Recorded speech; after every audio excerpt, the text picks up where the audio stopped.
আসসালামু আলাইকুম সুপ্রিয় দর্শক, চলে আসলাম এই মুহূর্তে পাওয়া সবচেয়ে গুরুত্বপূর্ণ আবহাওয়ার বিরাট আপডেট নিয়ে। আবহাওয়া অফিস থেকে বলা হয়েছে গত ৭৪ বছরে এই প্রথমবারের মতো একসাথে ৪টি ঘূর্ণিঝড় দেখা যাচ্ছে নদীর বুকে। হঠাৎ কেন একসাথে 4টি ঘূর্ণিঝড় আসলো এবং ঘূর্ণিঝড়গুলো কোথায় অবস্থান রয়েছে সেগুলো জানতে পারবেন এই ভিডিওতে। আজ 14ই নভেম্বর বৃহস্পতিবার, কাল 15ই নভেম্বর রোজ শুক্রবার কেমন থাকতে পারে আগামী 24 ঘন্টার আবহাওয়া। বাংলাদেশ থেকে শুরু করে ভারত, পশ্চিমবঙ্গ, আসাম, মেঘালয় এবং উত্তর থেকে ত্রিপুরা রাজ্য সহ যেসব জেলায় আবহাওয়ার পরিবর্তন হতে পারে এবং কী ধরনের আবহাওয়ার আশঙ্কা দেখা যাচ্ছে এবং কোনো দমকা হাওয়া কিংবা ঝড়ো হাওয়ার আশঙ্কা আছে কিনা সেই বিষয়ে সম্পূর্ণ আপডেট তথ্য পেতে আমাদের এই ভিডিওটি সম্পূর্ণ দেখুন। একই সাথে আগামী এক মাসে কিংবা আগামী এক সপ্তাহের মধ্যে কোনো ধরনের কোনো ঝড়ের প্রবণতা আছে কিনা বাংলাদেশ কিংবা ভারতের পশ্চিমবঙ্গ সহ যে কোনো জেলায় কোনো ঘূর্ণিঝড়ের আশঙ্কা রয়েছে কিনা সেই বিষয়েও আমরা সঠিক তথ্য দিয়ে থাকি।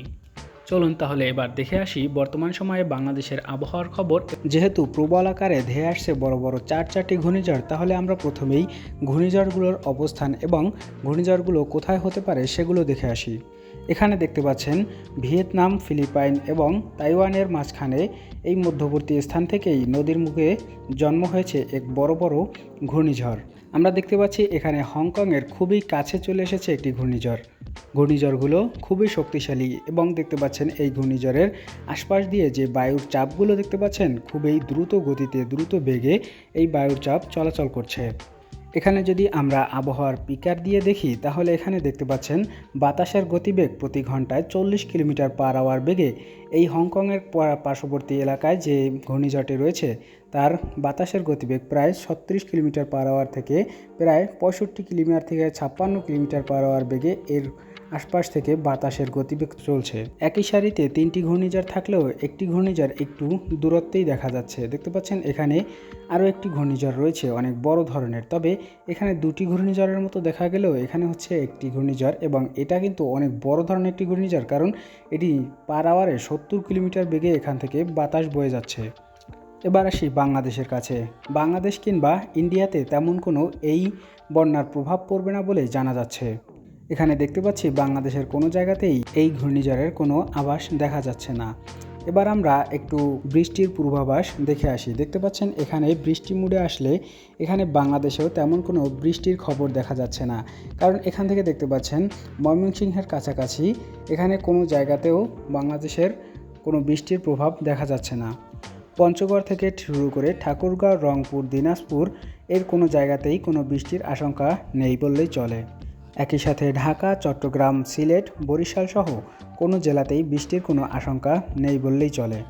এবার যদি আমরা একটু তাপমাত্রার মোড়ে গিয়ে দেখি, দেখতে পাচ্ছেন এখান থেকে বাংলাদেশের তাপমাত্রা বর্তমানে সর্বোচ্চ 31 ডিগ্রি সেলসিয়াস এবং সর্বনিম্ন 27 ডিগ্রি সেলসিয়াসে রয়েছে। তবে দুপুরের দিকে একটু তাপমাত্রা 31 ডিগ্রি সেলসিয়াস হতে পারে, তবে রাতের দিকে প্রায় 20 ডিগ্রিতে নেমে আসবে। বাংলাদেশে তেমন কোনো বৃষ্টির আশঙ্কা না থাকলেও ইন্ডিয়াতে প্রচুর পরিমাণে বৃষ্টির আশঙ্কা রয়েছে। পশ্চিমবঙ্গ, কলকাতায় বৃষ্টির আশঙ্কা না থাকলেও ভারতের দক্ষিণ প্রদেশ, বেঙ্গালুরু, হায়দ্রাবাদ এই সকল জায়গাতে প্রচুর পরিমাণে বৃষ্টির আশঙ্কা রয়েছে। দেখতে পাচ্ছেন দক্ষিণবঙ্গের প্রচুর পরিমাণে বৃষ্টির আশঙ্কা দেখা যাচ্ছে। এখান থেকে কয়েকটি জায়গাতে দেখা যাচ্ছে যে বৃষ্টি প্রচুর পরিমাণে রয়েছে এবং বাতাসও বইছে, দমকা হাওয়া সহ বৃষ্টিও দেখা যাচ্ছে। তবে মুম্বাই শহরে কোনো ধরনের কোনো বৃষ্টির আশঙ্কা নেই। যেহেতু শীতের ছায়া পড়ে গেছে তাই দেখে আসি এবারে শীতের কী অবস্থা। এখানে দেখতে পাচ্ছি আমরা তেমন কোনো কুয়াশার সারা দেখা যাচ্ছে না বাংলাদেশে, তবে ইন্ডিয়াতে সকাল সকাল যারা দেখবেন অনেক সময় দেখতে পাবেন যে কুয়াশা দেখা যাচ্ছে, তবে বাংলাদেশে কোনো কুয়াশার আশঙ্কা বর্তমানে দেখা যাচ্ছে না। তবে খুব শীঘ্রই শীত পড়ে আসবে, তখনই আস্তে আস্তে কুয়াশা দেখতে পারবেন। দেখতে পাচ্ছেন এখানে রাজশাহীর দিকে কিছুটা হালকা কুয়াশা দেখা যাচ্ছে এবং বগুড়া এবং সিলেট, কুমিল্লা, ঢাকা, বরিশাল, খুলনা, কলাপাড়া, চট্টগ্রাম সহ কোনো জায়গাতেই তেমন কোনো শীতের আশঙ্কা দেখা যাচ্ছে না। তবে আস্তে আস্তে কলাপাড়ার দিকে কিংবা চট্টগ্রামের বন্দরে আস্তে আস্তে কিছুটা শীতের আশঙ্কা দেখা যাচ্ছে। এবার আমরা আবারও একটু দেখে আসি বন্যার কী অবস্থায় এবং ঘূর্ণিঝড়ের অবস্থানটা কোনো পরিবর্তন হয়েছে কিনা। তবে বন্ধুরা দেখতে পাচ্ছি আমরা ঘূর্ণিঝড়ের তেমন কোনো পরিবর্তন হয়নি। ঘূর্ণিঝড়গুলোর এখনও গতিবেগ প্রচুর পরিমাণে রয়েছে, তবে সীমানায় আসলে কী পরিমাণে ঘূর্ণিঝড় আসতে পারে বা কী পরিমাণ সমস্যার সম্মুখীন হতে পারে সেগুলো জানা যাবে ঘূর্ণিঝড় উপরে আসার পরে। বর্তমানে দেখতে পাচ্ছি আমরা হংকংয়ের দিকে প্রচুর পরিমাণে তাণ্ডব চালাচ্ছে এই ঘূর্ণিঝড়গুলো। তবে এই ঘূর্ণিঝড় তিনটি সম্পূর্ণই হংকংয়ের দিকে আসার সম্ভাবনা রয়েছে। এখান থেকে দেখতে পাচ্ছি আমরা ভিয়েতনামে একটি ঘূর্ণিঝড় তাণ্ডব চালাবে এবং অন্য একটি বর্তমানে নদীর মধ্য জায়গায় রয়েছে। তো এই ছিল আজকের আবহাওয়ার খবর। পরবর্তীতে নতুন আবহাওয়ার আপডেট পেলেই আপনাদেরকে জানিয়ে দেব। তো আমাদের সঙ্গেই থাকুন সব সময় এবং চ্যানেলটি সাবস্ক্রাইব করে পাশেই থাকবেন। ধন্যবাদ সবাইকে।